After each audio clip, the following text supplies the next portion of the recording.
Good morning and welcome to Autism Live. I'm Shannon Penrod and we are coming to you live from several different locations around the world. I'm coming to you live from a room in my house. This is how I am observing the distance isolation. What are we calling it? The great event. Somebody said yesterday, I don't know what we're calling this, but I'm home with my kiddo and my husband. Like many of you, I'm observing this distancing and trying to stay home as much as possible. For us, that means as of this afternoon at I think 5 o'clock, that will mean that we have been home for exactly 2 weeks. We have not been to a store. We have been ordering over the internet, having groceries delivered, and we have been observing. I know that there was a thing put out yesterday by a doctor urging people to be wiping down their groceries before bringing them into their home, and we have been doing that for 2 weeks. So that's what we have been doing. And yes, I'm still here. I'm slightly crazy, as all of us are, but you know, in only the good way, right? So that is what we got going on. So Traven, if you've got things to tell me, please make sure that you text me. I don't know what just happened, but thrilled to be here with you guys. And we are going to be with you as long as the internet holds out every day, Monday through Friday. We're going to be here during the same time and be with you live for this entire hour. And you do have the ability to write into us in many different ways and to watch the show in many different ways. If you're not watching the show live, you can watch the recorded version, which will live on actually many different sites. That you can be watching us live right now on YouTube, on Facebook, and you can be writing in your comments. We're also live on Twitter and on Periscope. But for the recorded versions of us, you can be watching us on Deezer or listening to us on Deezer. You can download us for free on iTunes. And we are now on iHeartRadio, which I really love. I heart that we're on iHeartRadio. So please check out those different ways. But we really encourage you to be conversing with us and letting us know your thoughts, your feelings, your questions, and your comments, and your desires of what you would like to see on this show, because we really want to be here as a resource for you. That's why I'm here. That's why we're all here. For those of you who don't know me, I am a really grateful autism parent that my son was diagnosed when he was 2.5, and I was so lucky. Yeah, we worked hard. I'm not disavowing that. We worked hard, but we were also very lucky. And I know what a big role that plays in this journey, because we got access fairly quickly to some of the best ABA services in the world. And we got access to funding to be able to do that. So my son had 5 years of intensive behavioral intervention starting right at the week he turned 3. And we got that for 5 years from the Center for Autism and Related Disorders. And it is no coincidence that I now work for them. That is true. And that this show is sponsored by them. Because I feel so passionately about the work that they did with my kiddo. And we do talk about ABA here on the show, and we're going to talk about ABA here on the show today for lots of different reasons, but most especially because it is considered the gold standard of treatment for autism. But I'm talking about quality ABA, and we'll talk more about that in a minute. And personally, I talk about it because it saved our lives. Saved, honestly, because as a parent, my life was severely circle in the drain. And when I see what my son is able to do now and how happy he is, and I attribute almost all of that to the fact that we had good quality ABA. And I want to encourage everybody. I know that even in this moment in time, when it seems like, well, that's impossible for the world, right? It isn't. ABA providers around the world are figuring out how to continue to deliver services to you and how to help empower you, whoever you are, to be able to help yourself and to help your children. And by the way, I do want to say at the start of the show that this show is for the larger autism community. And that means we start with, of course, we hope to be of service to our individuals who are on the autism spectrum here every day, regardless of their age, regardless of what country they're in, regardless of whether they're male, female, or gender neutral, right? We want to be of service to individuals who are on the autism spectrum to help them to get what they need, right? That's first and foremost. But then we also, when I say the greater autism community, we also include absolutely everyone who loves those individuals. So that means the parents, that means the teachers, that means the practitioners, the grandparents, the uncles, you know, anybody who loves somebody, the spouses, right? Anybody who loves somebody on the autism spectrum and cares about their needs and wants them to be able to get the progress and be treated with the dignity and get the employment that they deserve. That's who we're talking to, that community. That's what we're about here, because we're all different. We all have different things going on in our lives. Everybody's starting point is different, right? So there is no one size fits all here. But the one thing that I think we can all have in common and that we can all agree upon is that we care about individuals who are on the autism spectrum, and we see the disparity sometimes with the treatment that they get, and we want to make sure that they get treated with the dignity that they deserve and that they get access to the resources that they need, and that we're able to hold it together while we get them access to those things, right? So that's what we're about here, and I welcome all opinions about that. There's much to discuss, and we're open to it. I'm open to it, but I want to be of service here to help people to get the information and the inspiration that they need to do exactly what we just talked about, which is to support individuals who are on the autism spectrum. That's why we're here. That's what we're doing here.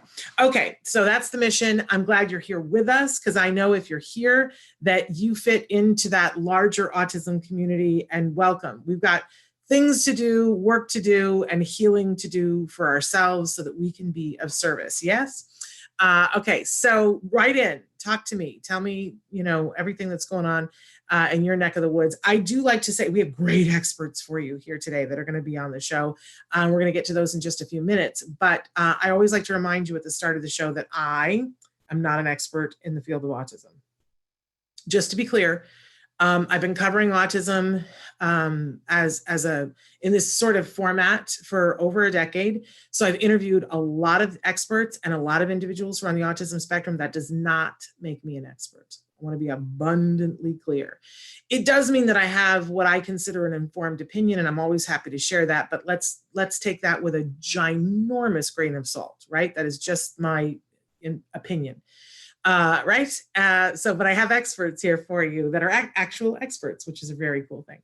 All right. And the other thing is that at the start of some of our shows during the week, we like to do something that we call the jargon of the day, where we take on one word, one phrase, or one acronym, and we try to make sense of it, right? So first, we give you the actual definition, which we often take from a book. And then we make fun of the definition, because often that's the only use there is for them, is something to poke fun at. Then we give you a working definition where we try to make sense of what it is that they're saying in the book or what the experts are saying to us. And I try to give you a place to start from. I take particular joy in that. I love our experts. Oh man, I love me a good BCBA, right? But I also enjoy making fun of how they use jargon. I'm just keeping it real here. Look, you have to take your enjoyment where you can, right? And I love how squeamish they get when when I try to give a working definition. They're like, Shannon, you're really close, but it's not. And I'm like, yeah, we got to have a place to start from, guys. So notice that I said we were going to be talking about ABA. And this was on the schedule anyway, but this morning, and a lot of times in the morning, the first thing that I do is I go through any comments that have come in the night from the previous show and try to address them. And I didn't get very far into yesterday's show. And there was a comment that somebody said about, and they were very polite about it, but they said, I wish you wouldn't promote ABA on your show because it's, and I don't know what word they used, but I get this comment a lot. And somebody will say because it's traumatizing to kids, or it's not humane, or lots of different things. And I spent some time writing back to them. And I want to address it here on the show a little bit, but I want to start from a place of knowing what ABA is, what it is now, and then we'll talk a little bit about the history of it. So ABA, what is it? Let's do our actual definition of ABA, which is, ABA stands for Applied Behavior Analysis. And notice that it's not behavioral analysis, it's behavior analysis. And if you want to watch a BCBA squirm say applied behavioral analysis, but then they will assume that you don't know what you're talking about. So use that sparingly. But it is the application of the principles of learning and motivation from behavior analysis.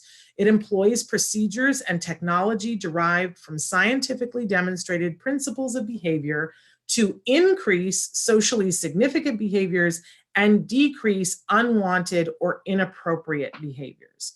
Okay, so that's our definition. And if you don't know what ABA is and you've never seen ABA, then this is about as useful as, you know, I don't know what, as a coffee maker with no coffee, right? It's not useful to you. It's like, this sounds great, but I have no idea. I'm no closer to knowing what it is. So let's move on to our working definition of ABA. Because the thing that's really important is you're going to hear people talking about ABA a lot. And just like we hear people talking about autism a lot. What is it? What isn't it? And I think it's really important to define things. So ABA is a proven method of increasing or teaching desired behavior and reducing unwanted behavior. And let's stop right there for a second and talk about desired behavior and unwanted behavior in the eyes of who? You know, who gets to be the arbiter of deciding, well, what's a desired behavior and what isn't a desired behavior? And this is where I think we get into some sticky wickets, because it's important for us, each and every one of us, to know what we feel about this, right? And it is individual. So I, as a parent, I wanted my son to have the opportunity to be able to have verbal speech, because he had it at one point and he lost it. And for me, that was a desired behavior. Now, it isn't a desired behavior for everyone. And there are many, many people in the world who cannot have vocal speech. And there are probably as many people in the world who choose not to speak. And I absolutely respect both of those groups of people. You can communicate very well without vocal speech. And if you choose not to, or if you are unable to, good heavens, I respect that, right? But I wanted for my son, if it were possible, for it to be a choice for him.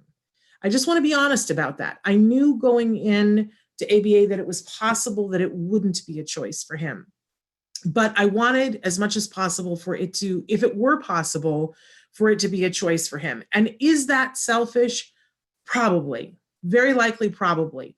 But I have had periods of time in my life because I had vocal nodes and I was a performer and I had to go on vocal rest. And I spent a couple of months where and it was literally at the point where if I did not stop speaking, that I might never have been able to speak again. And so for a period of time, I had to use other methods of speaking. And I recall what that was like. And it is, it's humbling to go through that in your life and realize how important different things are to you. And there was a measure of frustration about it. And that is why I hoped that my son would be able to speak if he could. I wanted to give him the opportunity. I was certainly going to embrace if he couldn't, but I wanted him to have the opportunity. I know that is not everyone's choice, nor does it need to be everyone's choice. But if you, as a person, whether you are the person or on the spectrum, or you are the parent, and you could be both, you could be on the spectrum and be a parent of a child on the spectrum, right? If you decide, listen, I want my child to have an opportunity to be able to do something, it's a very personal thing. But if you did want them to learn how to do something, you would want an effective teaching method to be able to do that, right? Let's say that. Now, on the other side, the unwanted behavior, I think that's even more personal. And what I love about good quality ABA is that it's mindful of that. It absolutely says, you know, we're going to have you tell us what you think is an unwanted behavior. And I love that good quality ABA always looks at things and says, what is the function of this behavior? This behavior has a function. It's not just it might have a function, it has a function, which means it's there for a reason. So when an individual is hand flapping, there is a reason for it. It is fulfilling a need for them. And that need is important and must be filled. And good quality ABA says, we can't change or morph this behavior successfully unless we fulfill that need. But it will say that if that behavior is becoming a problem for an individual, and it's let's say that it's a 5-year-old child who is hand flapping all the time. And we are in a typical society at 5 years old, we're teaching a child how to write as a form of communication. And for a child who needs, hear me say needs to hand flap, then taking that away from them is cruel. It's just cruel. And what I love about good quality ABA is that it suggests that we would never take that away unless we found first a way of getting that same need met in a different way. And so good ABA, good quality ABA says, let's find a more functional way of getting that need met, something that they can do that still fills that need, but doesn't prevent them from doing other things like, for instance, using their hands to write. So I just want to be the person in the world that, first of all, I want nothing more in this life than to support individuals who are on the autism spectrum across the board, no matter what age, no matter, what country they're from, I want to support them. And that, of course, includes our adults who are on the autism spectrum, many of whom don't like me, and that's okay. That is so okay. And some of them don't like me because I'm a parent and parents are annoying. And I get that. Totally get that. And some of them don't like me because I am a strong proponent of quality ABA. And I understand that there are many people who are adults on the spectrum who disagree with ABA and who will say that it's torture. And I want to be the person here that says that I know that they're speaking their truth and I support them in speaking their truth. And that I do know that there certainly were 10, 15, 20 years ago, ABA providers who were not quality ABA providers, and that they did things that I disagree with. And I know that some people are speaking from a truth and saying, hey, I was tortured when somebody was doing ABA with me because they taped their hands while they were hand flapping. I agree with you. I think that that is torture, and I am not in agreement with that. But the issue for me is that is not actually ABA, and it certainly isn't good ABA. But the principles of ABA are just exactly what we're saying here. They want to increase behaviors and decrease other behaviors. That's what ABA is. Now, what somebody decides to do, and by the way, a good ABA says that we use scientific methods. So, and science has shown that punitive measures don't work. They're not effective. So good quality ABA uses reinforcement to increase behavior and just doesn't give the reinforcement when the behavior that is happening that's challenging is done. So where they'll reward somebody when they're doing something, when they're increasing a behavior, they just don't give the reinforcer when other behaviors are happening. But there's no, hey, you're not doing that. It's actually a much kinder, gentler form of teaching than most of the teaching methods we currently have on board. That's what good ABA is. So I always make the distinction between good quality ABA and what a lot of people refer to as ABA. And that's where the sticking point is for me. But I never, ever want to negate what somebody is saying about their experience with something that they were told was ABA. I give total respect to those people, but I want parents to know that good quality ABA, what my son had, made him happy. He was reinforced all the time. He was the happiest little kid on the block. And it didn't just teach him to be obedient, it taught him to learn when and who to be obedient to and to be obedient to himself. He is not a follower. He is not somebody that somebody says, oh, go do this, and he just does that. Because I know a lot of people worry about that with ABA, but my son had the very best of ABA at the Center for Autism and Related Disorders. They're a great ABA provider. There are other great ABA providers, but there are also some folks out there who are hanging out a shingle, calling it ABA, and I don't know what they're doing. But it's not good quality ABA. So I think it's important that we talk about this stuff and bring it out into the light, but it has to start with a place of respect. And I hope that people understand that that for me is paramount. Respect for individuals on the spectrum to tell their story however they see it, first and foremost, okay? So that's, but understanding that, I want people to know that I'm always gonna be a proponent for good quality ABA, because it works and it saved our lives and it gave my son the ability to do all the things that he wants to do, and made me a very happy parent. Okay, we're running late already. So on to, we always have a question of the day for you. And our question today is, how are you managing during this COVID-19 emergency? What, I'd love for you guys to be writing in and telling us, either it's the place where you can confess and say, oh my gosh, I got to tell you that on, I don't know whether it was Monday night, I was like, I had been here with you guys and said, you'll see what the topic of the week is in a second. In fact, let's go on to the topic of the week so that you can see. The topic of the week is keeping the wheels on. And, so that you can keep life happening and productive and do what you have to do. And Monday night, I pretty much had the meltdown and I was like, I can't do this, right? And honestly, all that we really had to do was just regroup a little bit, and find the way that we could get to a space where then we could maintain every day. Because my kitchen, we're cooking a lot, and more than I have in a long, long time. And usually when I cook as much as I'm cooking right now, it's because I'm on vacay. I'm on vacay and I got nothing to do but cook and clean. And that is not my life right now, because I'm here with you and I'm doing other things. I'm working. Sometimes I'm working more hours than I used to work, and I'm cooking. And then there were dishes, and my husband's desperately trying to keep up with the dishes, but even that is hard, right? And so the kitchen looked like, like a bomb had gone off. And I was like, I can't function. And, we got the kitchen entirely clean and just vowed that we were going to make sure that we clean up as we go, and that we're going to start with an empty dishwasher every morning so that it's just a little bit easier. And that was what we found. And the week has gone much better. But I just want to give you guys an opportunity, write into us on Facebook or YouTube and tell us, how are you doing?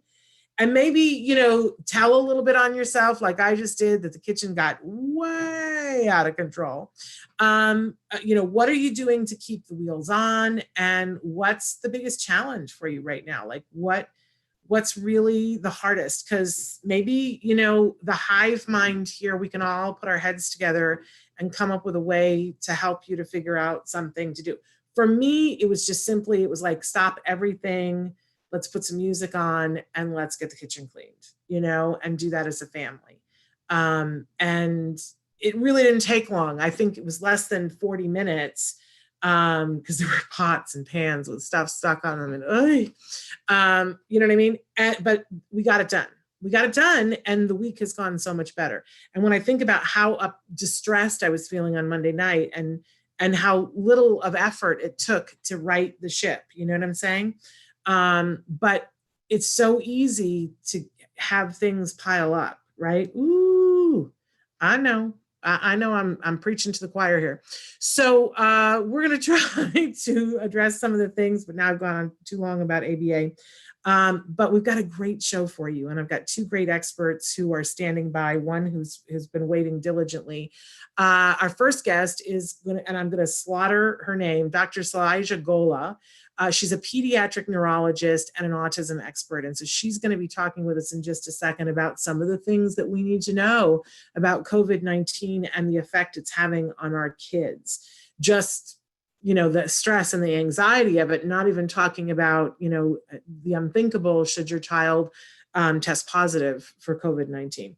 But then a little bit later on in the show, we're going to welcome back to the show Evelyn Kung. She is the clinical director for CARD.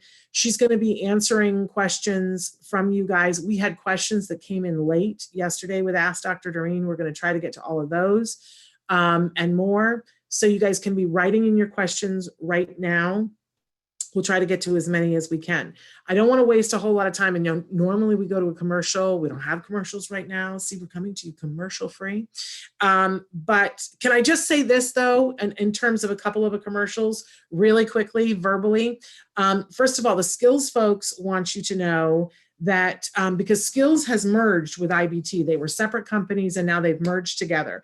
And there are a couple of things that they're offering you guys right now. So ibehavioraltraining.com, which is IBT, they have got they're giving away some special parent e-learning videos that you guys go to ibehavioraltraining.com and ask them what are the free videos that they're giving away.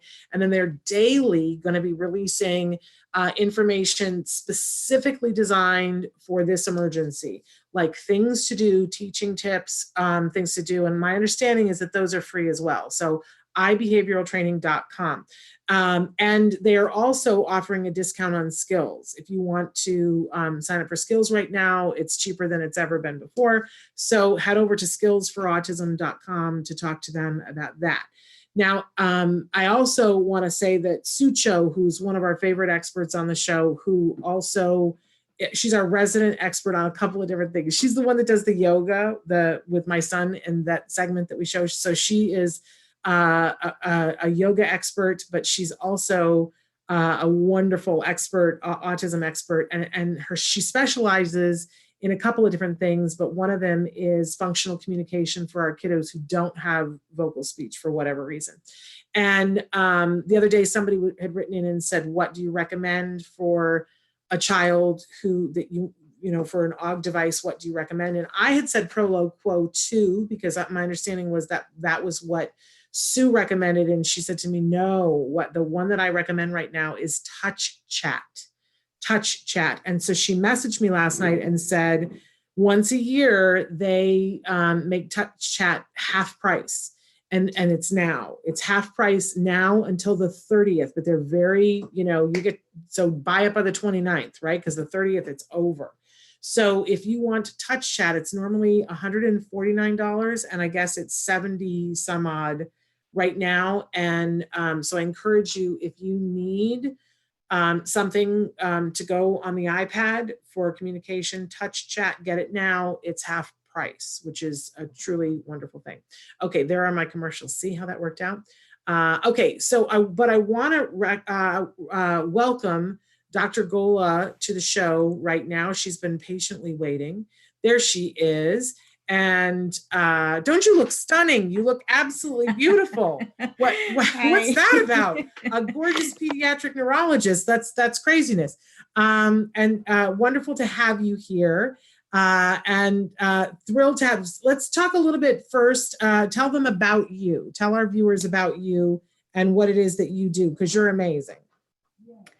Thank you, Shannon. Thanks again. This is my second time on the show. I was here sometime in August last year. I'm happy to be back here during the most critical period. My name is Sailaja Golla. I'm a pediatric neurologist, and I have an additional qualification in autism and neurodevelopmental disorders, and that's what I do. My clinics are filled with 70 to 80% of them are autism kids under 18 years. I do see some adults as well on the spectrum, but mostly it's kids. And where are you located? Dallas, Texas. That's right. I knew it was someplace that I have been that I was like, oh, I'm gonna get to come and see you at some point. I was supposed to be there in January, and my kid got the flu, so that did not happen. But sometime in the future, I'm gonna be there and have an opportunity to see you. Yes, I've lost all of my screens.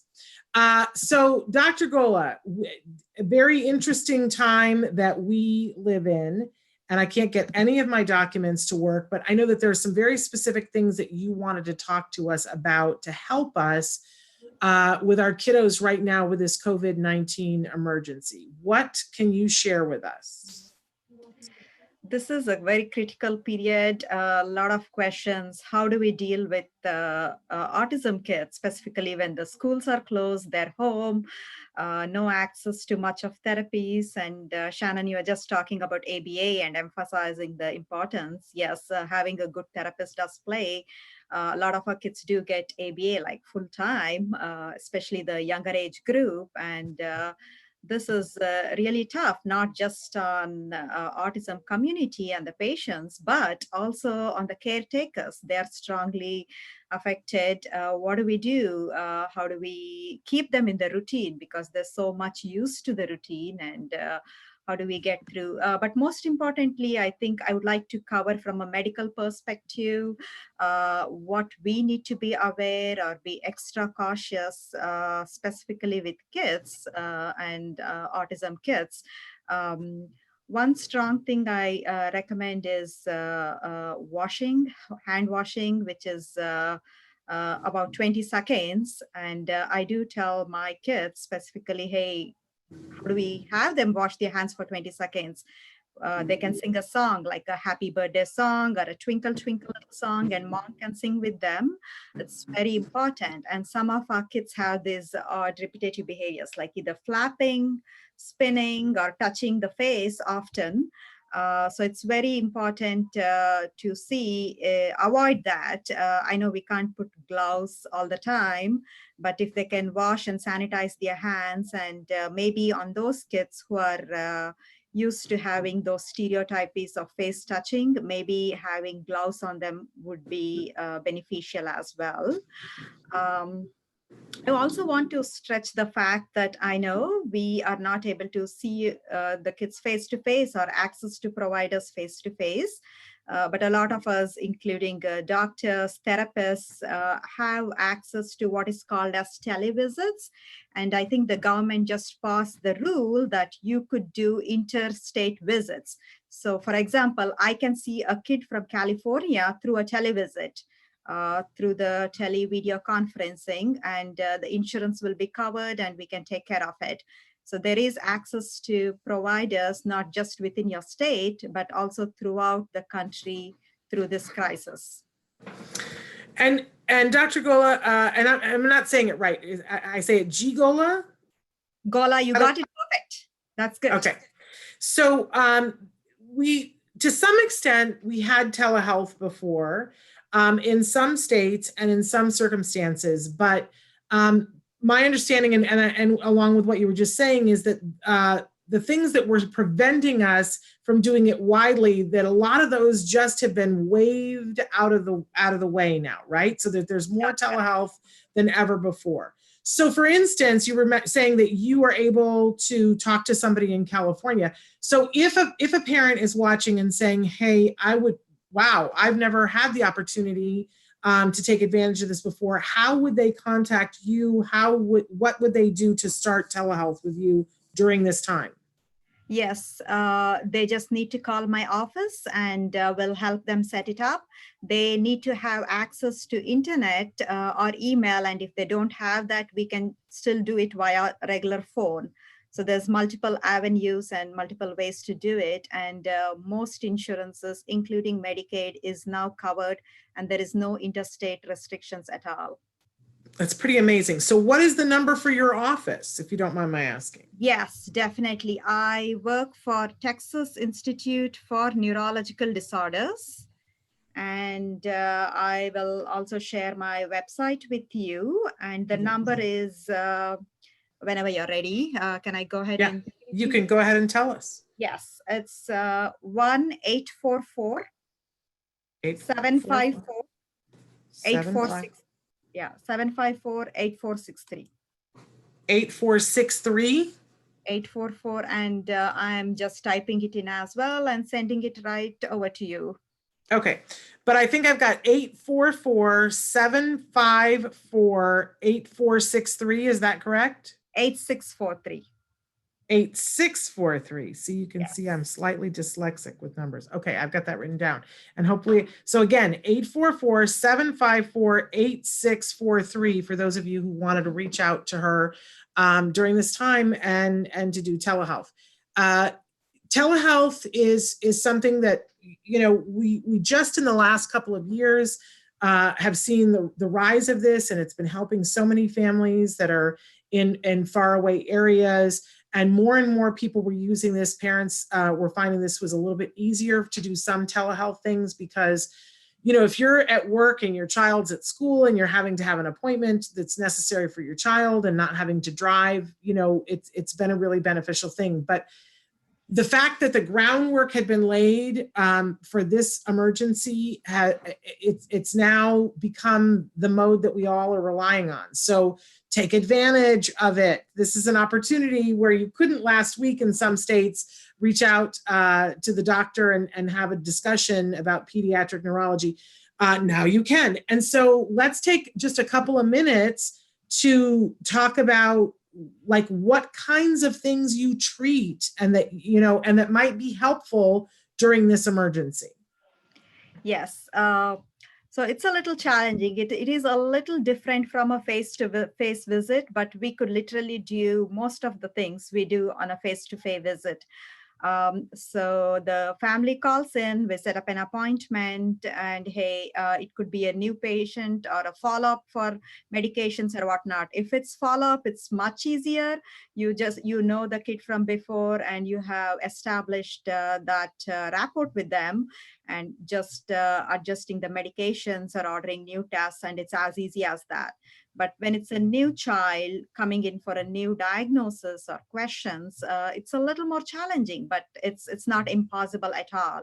And the televisit is not just telephone, just to emphasize, it's a video audio visit. So you could see me and I could see the child, I could see the family in their home environment. So we'll basically be doing the same things we do in the clinic visit, like a thorough history, an exam, whatever we can. So I can observe the child walk, play with toys, and I do use some gadgets via video to check their tracking or eye contact or speech, ask them some questions, and it's almost equal to a video visit. And it's pretty thorough. It might be like an hour to 2 hours, depending on the complexity. That's the evaluation. Once the evaluation is done, we typically do some tests. For example, I do offer genetic testing in the clinic, which is not blood, which is done by a swab to look for causes of autism. And for that, with the corona crisis, we are sending out kits home to families who need it. So the mom or dad can just swab at home and just drop it in a FedEx location. So what I'm trying to say is we could do the blood work, the genetic testing, whatever is needed, as much as we can from a home setting, and still take care of all the needs. So they do get appropriate care and therapies. And I also hear that a lot of ABA therapists, BCBS are trying to do some communication via tele. I know it's restricted, but something is still better than nothing. So we do have providers working, and I would definitely suggest families to stay home and not rush into the clinic or go to the hospital unless there is an emergency. You could do everything from medications to blood work, to talking to your doctor. And again, with this, there is more anxiety, more nervousness, not just to the kid, but also to the adults and caregivers taking care of them. But we are here to support you, and we are available even for weekend visits. Given the crisis, we know that parents are working. So I see kids on weekends, evenings, after hours, through this crisis to get through all of us as a team. Wonderful. And so I love all of this advice. We all need to be making the commitment to stay home and to realize that there are things in place to help even, the beginnings of, doing the swab test and all of that. You can do that from home. Are there any other piece of advice that you want us to be looking out for as we move along through this crisis? And is there anything we should be looking for in our kids, or to stay ahead of the curve, so to speak? Yes. So I definitely stretch the point of prevention, as we do not have a treatment as of today. So prevention is the treatment, and this is something we can prevent. So I tell all my kids and adults 5 golden tips wash your hands, like we discussed, social distancing, which is very important. Like last week, I had a kid, but how does a kid with autism understand the point of social distancing? He was licking all of us, licking his mom, and the tables in the clinic and so on. So social distancing is very important. 6 feet is what they say. But there are a lot of things you can do while social distancing. You could walk in the park, walk with a dog. Make sure you clean the doorknobs, computers, cell phones, keyboards. These are some things kids with autism are highly fascinated towards. So you could you should probably make sure that we do repetitive cleaning of the doorknobs and whatever the kids get their hand on at home or a daycare. Again, it's quite challenging for parents who are working to take care of the kids at home. But there are, again, services available. Try to find a friend or another parent who can take care of their kid while they're at work. And I would not say it's as simple as a flu. I don't want us to panic either, because there's a huge panic going on among everyone that what's happening. So it's not as simple as flu. It's more dangerous. But as far as we take the preventions, we should be good. And this does not affect kids as seriously. There are maybe a couple of kids diagnosed throughout the country. And most of it is usually when they're immunosuppressed or have some kind of pre-existing condition. So kids can be carriers. They can pass it on to their grandparents or the other sick people or the people who are more prone to that, like the immunocompressed. So I would be careful, but kids usually have very mild symptoms. So if you see a child has a cold or a cough or a mild fever, please call your doctor. Try avoid going to the emergency room. Call your doctor so they could advise you on where to go and how to get it tested, because kids can be what you call as oligosymptomatic or very few symptoms compared to the adults or the older people. Thank you so much for all of that advice. Unfortunately, we're out of time, but I want to make sure that we give everybody your phone number again at the clinic is 8643. I'm going to say it again. They're asking me to start my video. There we go. 844-754-8643. So 844-754-8643. Thank you so much for being with us. We've enjoyed having you back on the show. Thank you. Thanks. Thank you. Bye-bye. Stay safe. Yes, you too. Wonderful. Thank you. So great, you guys. Glad that we could share that information. And now we're going to welcome to the show our other guest. Evelyn Kung is joining us again today. And she is amazing, has been a regular on the show. There she is. Hello. And thrilled to have you. I feel like I just barely left you. Because she and I were on a call together with parents last night. In fact, if I can pull it up here, we had a call after we had somebody, you had started to answer a question on the call last night, Evelyn, and my computer is just being so difficult. And then you left and there was a second part to the question and I gave them the choice. I said that we could either answer it on the show here or tomorrow. And they said, hey, yeah, answer it on Autism Live tomorrow. So I want to share, first of all, with everyone that Evelyn Kung is amazing. And can I tell you that so many people were saying that about you behind your back last night. The thing that we were on last night, CARD is doing, we have a parent organization at CARD. We call it the PTA. It's the Parents That Are Truly Amazing. It's our parent organization at CARD. And every afternoon at 4 o'clock, we're doing a webinar just for those folks. I know you're probably chartreuse with envy, but it is one of the perks of being a CARD parent. And Evelyn was on that call with parents last night. So the question started, my son will on purpose state the wrong answer, and then the therapists have to ask the question again, only then he will answer correctly. This is unnecessarily giving him attention as he is smiling when he is giving the wrong answers. When he doesn't know, then he does not smile. Then I know he really does not know the answer. And Evelyn addressed that part of the question, but then they went on to add, he is doing this with his school therapist. I'm observing this when all his therapies are currently at home virtually and wanting to know how to handle it. And how do we address it for the school perspective for the child's study team? That's the part that they're wanting to know.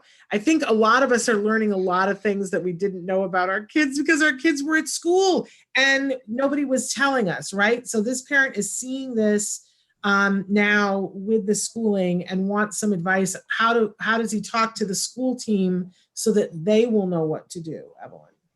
So this is actually a great one in the sense that teachers care if kids answer or don't answer correctly. So sometimes there's interventions or behaviors that the parents are concerned about, but maybe the school doesn't take as seriously. This one, the schools take seriously because they do need to find out, like, does this kid know this information or not? So this is a great time. So one of the things I had said about at home was, if you're going to stop this behavior, you have to get everybody on one behavior intervention plan where everybody's going to respond the exact same way, because this child is getting this access that's keeping the behavior where maybe everybody at home is aware that he wants that second question, but everybody at school is not. So then the behavior just never goes away in either setting because it's just getting reinforced somewhere. And so this is a good time to sit down with the school staff and the teacher and any of the people working with him directly one-on-one, and any resource speech, everybody has to be on board. And you have your BCBA or whoever is writing your behavior intervention plan, and really give them the definition of what it looks like, what happens, and all the information that you just shared. And then also they just need to create a plan that basically says, we're not going to ask the question we're not going to ask the question again the second time, because that's what he's seeking.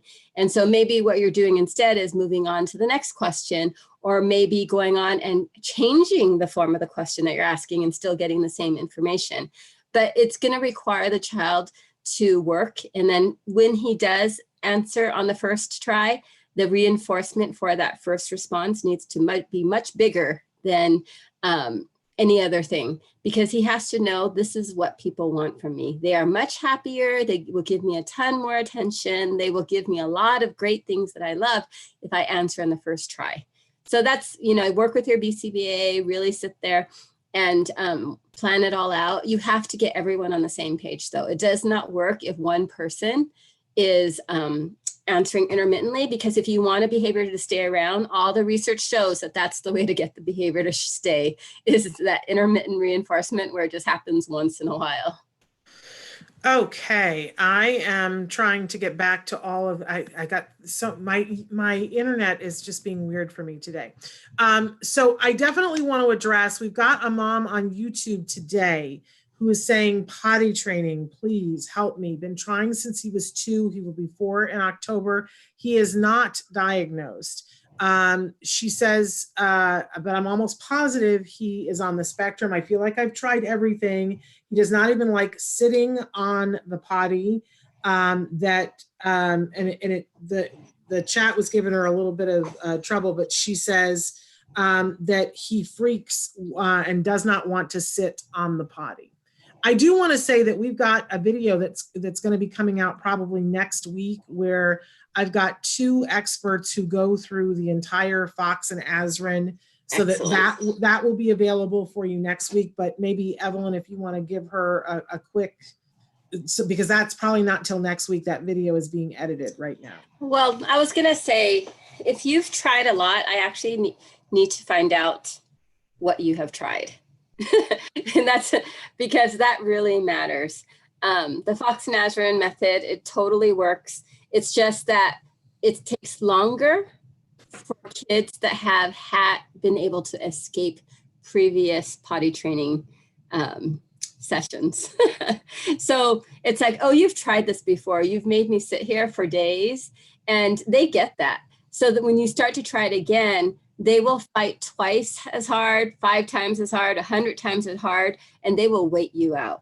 So it's important that if you're going to commit to toilet training, and I recommend that next week you look at that video, because those people are great who are doing it. And really, when you commit to potty training, you have to commit totally, where you're going to say, I'm not giving up. I'm going to continue on this path. And basically it becomes a battle of the wills of whether the kid can hold out longer or whether the parents can hold out longer. So that might mean that you're going to be changing your activities, that might be changing your schedule, so that when you start the whole process, you're going to commit to it and stay with it, even if it takes you 2 or 3 weeks of sitting in the toilet every single day. There is another issue, though, is you have to decide, is there something about sitting on the toilet that he doesn't like? You know, the whole concept of toilet training, you know, just in typical development, is that the kid has all the control. And that's completely true. There's very little things that we can do to make them go. In our potty training here, we always say, give the kids salty food so they'll drink more water. So then the process of them having to pee actually happens more. But that only, you know, that's only a little bit control. The kid has all the control. But I was going to go back to say that if he doesn't like to sit, maybe you only want to provide a reinforcer for him where that's the only time he has access is sitting on the toilet. And at the beginning, it might be in his diapers or in his underwear, and it's not a big deal. He might be sitting there. We've had families where the toilet is so aversive for the kid, they will fight screaming to sit there because they connect it to being made to sit there. But then there are also kids who don't like the feeling of the toilet. So I always tell the parents, you know, the little soft and squishy toilet seats that you can put in, you know, the inserts that you put into the toilet that make it soft. And, you know, if you can find something like that that goes in, they like, you know, Sesame Street does a ton of them. And I've had plenty of kids who love Ernie who will sit on the toilet if Ernie's in there. And, you know, if you can find any of those things that make it more motivated to be sitting there, that's great.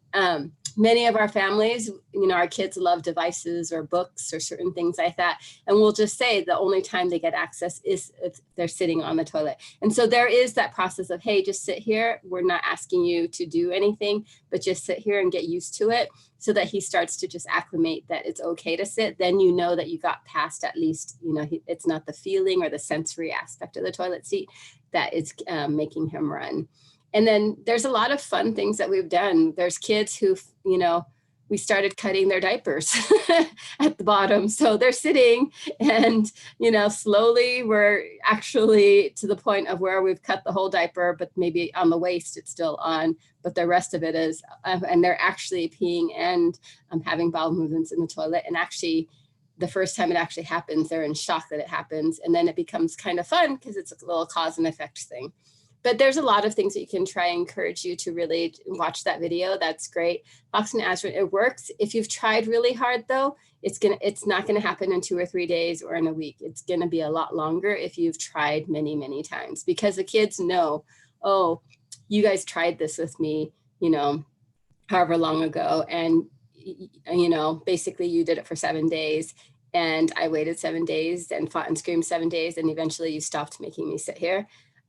If they have that kind of behavioral history, it's going to take a lot longer. So you just need to be patient and don't start it until you are sure that you can clear your schedule and be able to follow through for, let's say, a month or 2. And then, you know, hopefully it won't take that long, but I've seen it take a long time for the kids where the families have attempted to toilet train and give up many times. And I just want to throw in there as a parent that I know one of my biggest concerns when my child was diagnosed and was not yet potty trained, it's like the first little milestone that you see all the other kids and we start to worry because you hear the stories of the kids who are 15 years old and in diapers. But as soon as I met people in the ABA community, I was fascinated by how they were about potty training, because as parents, we're all like, oh my gosh, will he ever be potty trained? And the ABA professionals are like, oh yeah, no, we've cracked that code. Oh no, we have that. That won't be a problem. And the parents are all like, no, my child's on the spectrum. It might be a problem. And the ABA professionals are like, oh, no. We know what to do. It just takes longer with some kids, but we know for sure what to do. Your child will be potty trained. And that confidence. Yes, Evelyn. I have one thing, sorry. Go ahead. At CARD, we actually will not do potty training until we have full compliance from the child. what full compliance means is if I say come here and they see something exciting, they're still going to come no matter how much they want to run the other way to, and in any setting. If you get compliance across all environments and with the people, doing potty training is not, it's one less fight that you have to do because they know that they need to do this. And can I just say, because we've been talking about ABA and the difference between good ABA and whatever else people do, that because my child did this with CARD, was potty trained by CARD, and they had compliance. And the way they went about getting compliance was that they were the funnest thing happening, that they were more fun than anything else. Nobody punished him into complying ever. That never happened, ever. So they make it super fun and reinforcing. And we make ourselves as parents super fun and reinforcing so that our kiddos want to listen to us and that they realize that, hey, when, mom keeps me safe. And when mom says, come here, it's because there's something good to come for. So I just wanted to make sure and say that. But more than anything, because I know you're worried about the potty training, it's going to happen. It's going to be okay. And it's going to happen with your kiddo. And you'll see on this video, we filmed it before all this COVID thing. And you'll see that, these two professionals talk about the fact that, in their lives, they have not yet met the individual that the experts couldn't help with potty training. So across the board, your child will not be the first child that can. It's just going to take a little bit of time, and you got to follow the Fox and Azrin steps, and the child has to be ready. That's the other thing that Eb was saying. So there's some lessons that you do first, and they go right through. And I'm going to have that for you by probably the middle of next week, and we'll share it here on Autism Live. So I just want to put your mind at ease. And then I want to switch over to a question that came in yesterday. Here we are. So just technology, can Shannon walk, talk, and chew gum? And the answer is no. So we had somebody who wrote in yesterday and said, I was diagnosed with autism level 1, but the DDoS test didn't detect autism. Every online autism test that I should get tested for autism, which I did. Another autistic woman on YouTube said the same thing happened to her during the autism testing, and that she was diagnosed with autism level 1. Sometimes I worry that I was misdiagnosed because of the DDoS test. But when I look back on my childhood and look at my disabilities, I think I was correctly diagnosed. Can you discuss my concerns? They're wanting to know what you think about that. Yeah, so what ends up happening is when you're high functioning autism, you're able to function in many parts of your life. And there's just a few areas that maybe are not functional. And then that's what qualifies you for the diagnosis of autism. The diagnosis of autism it's not a fine-tuned science, unfortunately. It's a list of symptoms. And if you meet so many under each area, then you fall into that area of, okay, you have, ASD, and here it's level 1, 2, or 3. And I've been doing this so long that there are some tests out there, where you have to have what we call inner observer agreement, where there's a group of us that sit around and we look at the same child, and then you look at the symptom sheet and you do a series of activities. And then at the end, you figure out, do they fall in the spectrum or not? And you have to have a high level of agreement if you're using it for research. And we've done this at CARD. And I always laugh because you never know what happens before you come into the session. I was at a place where one of my kids, and they told me that I couldn't talk because I knew all about this kid. And I was going to be in there just to see where this child would fall. And it was so incredible because the kid came in, and I had just seen the kid the day before in the clinic, and she had come in and fallen and done all these things. And when she walked in the clinic for this setting, she did the exact same thing. And then her responses were so rote for this test. I was just like, oh my goodness, she's not answering, she's just memorizing. But at the end of it, all these people had said, she's not on the spectrum. And I was like, she's fully on the spectrum. It's just that her responses were all, and the only reason I would have said that was because I knew her, and I knew so much of what she had said was rote and not true. She was just repeating what somebody had said. So there are ways to get around just the diagnosis. But if I were you, I wouldn't worry so much of whether you are on the spectrum or not. What I tell all the families that come through CARD is I actually don't really care what your, whether you have the diagnosis or not. I'm looking at your kid to see what symptoms, what are the areas of deficits, what are the areas that are non-functional in your child's life, because that's what we really need to fix. If it's social communication, is it nonverbal communication? Is it, these repetitive or rigid behaviors that keep you from functioning in daily life and from learning? So any of these deficits or excesses that affect your learning ability in every environment, that's what I'm more concerned about. I want to see, like, where are you at? Like, are there times in your life when you become more rigid? Right now with all the COVID-19 stuff, there's a lot of people who I know who have suddenly become very, very rigid. And it's because it's their effort to control their environment when they really have very limited control because of what's happening right now. But the thing is, for those people that control the rigidity, if they can control it and they know when to turn it on and off, they're very functional. And I'm not going to worry about them because it's not affecting their work or, their family life and things like that. But if there's areas that are difficult all the time, such as not being able to read social cues or having really trouble integrating nonverbal information with what people are saying, those are deficit areas that, you can practice. But those are the areas that will make you fall on the autism spectrum. So many, I always think, like, so many of the kids or the people that come through, even the adults, the really high functioning adults, a lot of times, I had one adult come in for a diagnosis and we said, why are you here now? You're 40 years old, you're head of your department at work and you're very successful, you're married, you have kids. And then he said, I'm here because my wife said that the cats know she's angry before I know she's angry. And it was like, okay, that's it. But I would look at you yourself, not so much in terms of diagnosis, but what areas do you need help with that will help you function better, that will probably make you a lot happier, or will help you just get along with people more, and focus on that more than actually, do I have this diagnosis? Was it right or was it wrong? And just be able to be more proactive in saying, okay, there's, if I know that, nonverbal cues are hard for me, maybe I can practice this. And there are a lot of different, I know that not everybody here is familiar with CARD, but like CARD has our skills curriculum, and there's a whole area about like facial expressions and, gestures and body language, and trying to understand how that works in, a setting as opposed to learning it in the isolated manner. So I hope that helps you. Yeah, and I love that because as we've been talking today about good quality ABA, Ev is a perfect example of somebody who is a good ABA clinician, because her whole point is, I'm looking at you as an individual and where do you need support? Where do you need help? Not as a one size fits all diagnosis. And so if P, then Q, you're a person.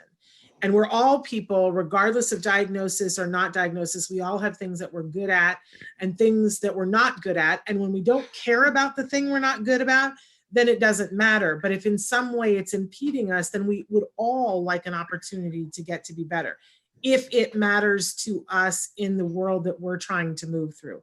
And it may not matter to me, like the person that you describe, the 40-year-old who's like, well, for me it's working, but my wife says the cats notice when she's bad before I do. And as much as I don't really care about that, I care about my relationship with my wife. Mm-hmm. Therefore, what she cares about, I need to care about. So I'm here to get help and support for that.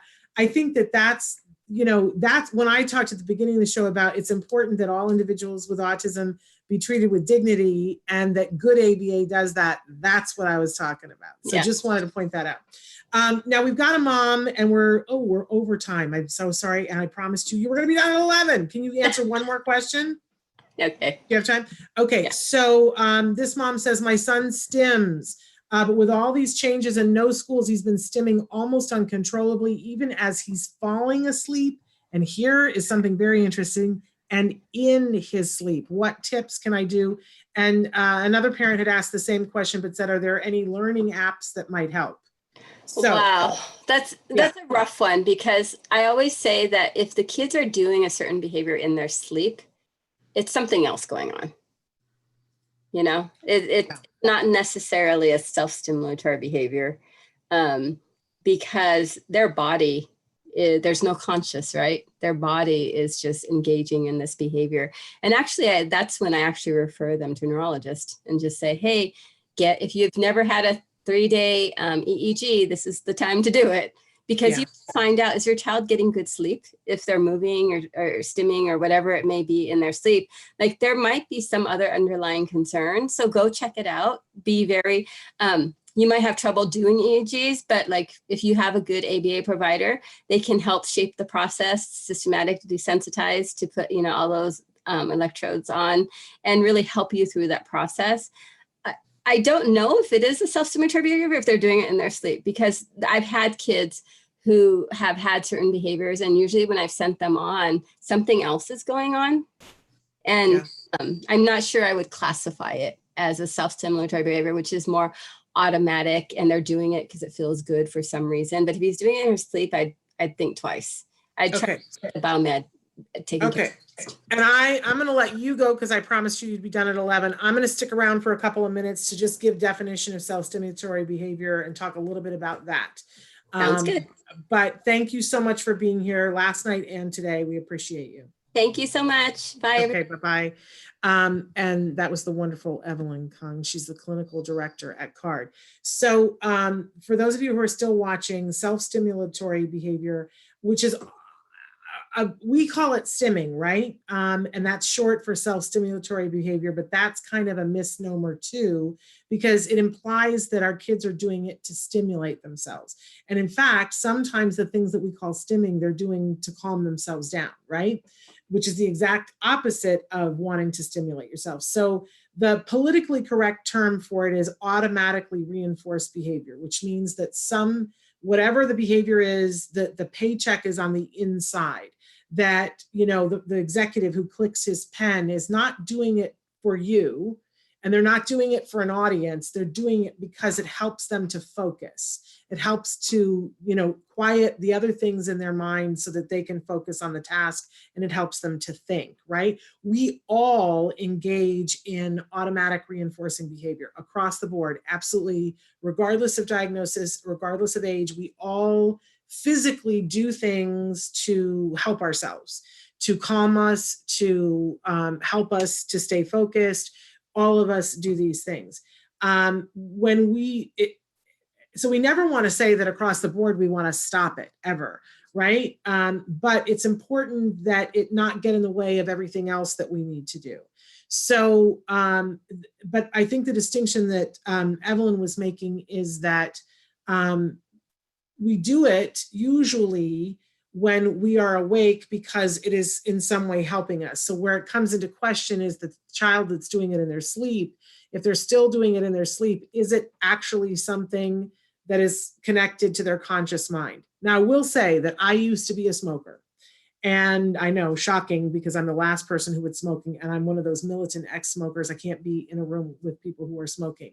And it's been, I want to say to you with all insanity, it's been almost 30 years since I've had a cigarette, right?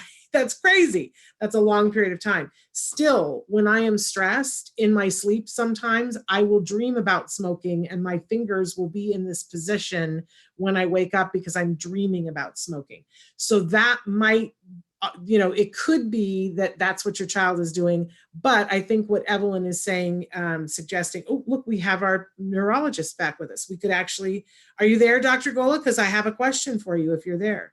Yes, I'm here, I'm listening.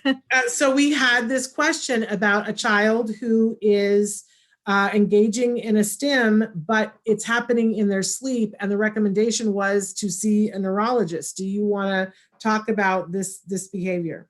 Yes, definitely. I sent a text message as well. But, I see that now. I'm happy to chat. Yes, that is a concern. Self-stimulatory behaviors are something which occur when the child is awake. And any behaviors or any abnormal movements in sleep are not self-stimulatory behaviors associated with autism. There could be multiple things, maybe not seizures. Sometimes the most common thing of movements in sleep, unless this child is in light sleep. So maybe he's just closing his eyes and in light sleep, or he's not asleep actually, that could be self-stimulatory. But if he's in deep sleep and if he's shaking his hands or legs, it could be something as simple as restless legs in sleep. And sometimes iron deficiency can cause that. So you might want to see a regular doctor and make sure it's not just restless legs in sleep, or see a sleep doctor for that. It could be very well be seizures. And if there is abnormal movements in sleep, it would be a good idea to talk to a neurologist or see a neurologist and get an overnight video EEG, because children with and adults with autism have a 15% higher risk for seizures compared to the general population, whereas it's 0 to 3%. So it's 15% in kids and adults affected with autism. So it's a good idea to look for seizures. And in this crazy time, when the recommendation is to do an overnight EEG, is there any way to do that without having to go into a facility while we're trying to distance? Or is that just one of those things that you're going to have to do? Absolutely. That's a very good question. So we have what is called as ambulatory video EEGs, where a child or an adult could get an EEG in the home setting. So you just get those little stickies on the top of the head. It's all covered up with the white thing. You have a little box at the side, which could be tied to your belt, or you could hold it on to a stand, and it could the recording keeps going on. And sometimes that's ideal even without all the crisis going on, because a child feels more comfortable in the home setting. It's his own bed, his room, his blanket, and all that. And at times we do it during regular times as well, an ambulatory video EEG for 48 hours, and you just turn it down in 2 days or 3 days, and we do have enough information, and we could look at that and make sure that there's no seizures. Okay, so talking to a pediatric neurologist like Dr. Golla is going to be something important. We shared her number before, 844-754-8643. She is able to do telehealth right now in any of the 50 states. Is that correct? That's correct. That's pretty amazing, and amazing that we had you on earlier and that this is the question that came up. But I don't know how long it'll last. It's just now. So if you need to, make use of it. Absolutely. That's absolutely right. Thank you for popping back on, because I was going to refer back to you and then there you were. It was like a wonderful gift. All right. So thank you so much for popping back with us. Thank you. And I want to thank all of you guys. We've gone way over time. And so we're going to end the live stream now, but I do want to talk to you about tomorrow's show. Tomorrow on the show, on Fridays, we typically do Let's Talk Autism with Shannon and Nancy. We're going to attempt to have Nancy here with me, and we will cover news. We have Leah Hirschfeld, who will be with us. She is from Research and Development for the Center for Autism and Related Disorders, going to be talking about some recent research and why that might be of interest to us and in the current circumstances that we're in. And then we've got Vince Redmond with us. Vince is a licensed marriage and family therapist, and he's going to be talking with us about anxiety, something that we all are a little cozier with this week than we were a month ago, right? So we're going to talk about anxiety for you, anxiety for your child, how we cope in this COVID emergency. So I got to find what that other name is. The great attending. I don't know what there. We want to stop calling it the COVID emergency, because that is anxiety evoking. So I got to find out what the right hashtag is for us. But we will be back then, and you guys can be writing in your questions in the meantime. I appreciate you being here with us. We're going to stay with you. We're going to try to get our internet amped up a little bit so that it doesn't stick as much. But I want to thank you. I want to thank Traven for being our wonderful technician for this, because this is pushing the outer limits, right? And we really want to thank our guests, Dr. Golla and Evelyn Kung. We'll be back tomorrow. Until then, give your kiddos a hug from me and one for you too. Bye-bye for now.